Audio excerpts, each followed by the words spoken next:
చిన్న మచ్చ ఇది, చిన్న మాట ఇది, చిన్న మాటకై ఎందుకు దిగులు?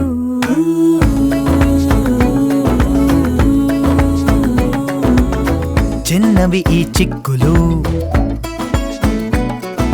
సిలి అయినవి ఈ తుమ్ములు. ఓ నడకేమో మెల్లగా,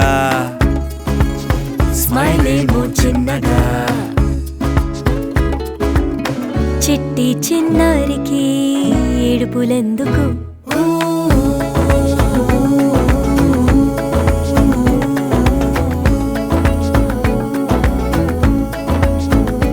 మీ చిన్న చిన్న ప్రాబ్లమ్స్ ని పెద్ద పెద్ద సంతోషాలుగా మార్చేస్తాం మేము. ప్రకృతి నుంచి ఎంచుకోబడి రీసెర్చ్ తో తయారు చేయబడిన 500 కన్నా ఎక్కువ వస్తువులు. హిమాలయ సిన్స్ 1930. సంతోషంగా ఆనందంగా ఉండండి.